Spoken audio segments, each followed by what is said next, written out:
কোনো একটা ফাংশনকে DD x of F of x, কোনো একটা ফাংশনকে ডিফারেন্সিয়েশন করে যদি আমাদের জি অফ এক্স ফাংশন পাওয়া যায়, এত হলে আমাদের জি অফ এক্স কে আমাদের কি জি অফ এক্স কে যদি আমরা কি করি ইন্টিগ্রেশন করি, তাহলে আমাদের কি এফ অফ এক্স ফিরে আসবে। এটা হচ্ছে আমাদের কি ইন্টিগ্রেশনের মূল মন্ত্র। এর আলোকে আমরা কি করব, ইন্টিগ্রেশনের কিছু প্রয়োজনীয় সূত্র প্রতিপাদন করব। দেখো শুরুতে আমরা যে সূত্রটা দেখব, যদি আমাদের দেখো আমাদের ডিফারেন্সিয়েশনের যে সূত্রগুলো আছে, অ্যাকচুয়ালি আমরা ডিফারেন্সিয়েশনের ওই সূত্রগুলো থেকে এই প্রপার্টি ব্যবহার করে ইন্টিগ্রেশনের সূত্র নিয়ে আসবো। কিভাবে দেখো, ডিফারেন্সিয়েশনের প্রথম যে সূত্র তোমরা জানো যে d d x of x to the power n, d d x of কি x to the power n সমান সমান তোমরা জানো n into x to the power n minus one. এটা তোমরা জানো যে d d x of x to the power n equal to হচ্ছে কি n into x to the power n minus one. তাহলে দেখো যদি আমাদের x to the power n একে যদি আমরা ডিফারেন্সিয়েশন করে n into x to the power n minus one পাই, তার মানে একে যদি আমরা ইন্টিগ্রেশন করি তবে x to the power n ফিরে পাবো। তার মানে এখান থেকে তুমি লিখতে পারতেছো যে integration N x to the power n minus one D x সমান সমান হচ্ছে আমাদের কি x to the power N, x to the power N. এটা তুমি লিখতে পারো। দেখো এখানে আমরা কি করছি, এখানে আমরা করছি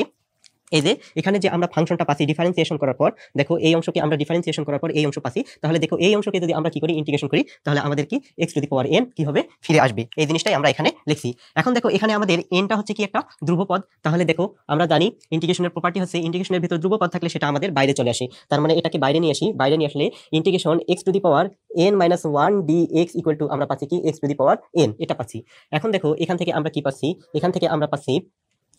integration x to the power n minus one D x সমান সমান কি এই এনটা এই পাশে গুণন আছে, এ পাশে আসলে আমাদের কি হবে ভাগ হবে। তার মানে আমরা পাচ্ছি x to the power n divided by কি এন, এই এনটা এই পাশে এসে কি করে দিলাম ভাগ করে দিলাম। এখন দেখো আমাদের এখানে এই এন এর পরিবর্তে যদি আমি উভয় পাশে এন এর পরিবর্তে কি করব এন প্লাস ওয়ান বসাবো, এন এর পরিবর্তে কি বসাবো, এন এর পরিবর্তে যদি আমি এই সমীকরণের উভয় পাশে এন প্লাস ওয়ান বসাই, তাহলে এখান থেকে তুমি কি পাচ্ছ, দেখো এখান থেকে পাচ্ছ ইন্টিগ্রেশন এক্স টু দি পাওয়ার এই এন এর পরিবর্তে বসাবো এন প্লাস ওয়ান, তার মানে এন প্লাস ওয়ান, তারপরে এখানে আমাদের আছে মাইনাস ওয়ান, এটা আমরা পাচ্ছি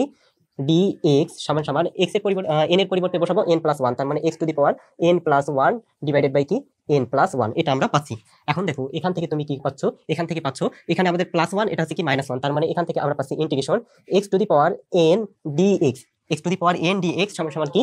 x to the power n plus one divided by হচ্ছে কি এন প্লাস ওয়ান, এটা আমরা পাচ্ছি। তার মানে এটা দেখো, এখন দেখো আমাদের আমি যখন তোমাদেরকে ইন্টিগ্রেশন কনস্ট্যান্ট অর্থাৎ যোগজীকরণ ধ্রুবক পড়াছিলাম, তখন তোমাদেরকে বলছিলাম যে ইন্টিগ্রেশনের সময় সর্বদা একটা কি বসে ধ্রুব চিহ্ন বসে, তাহলে এখানে একটা তোমরা ধ্রুব চিহ্ন অ্যাড করে দাও, প্লাস হচ্ছে কি আমাদের সি। তাহলে দেখো আমরা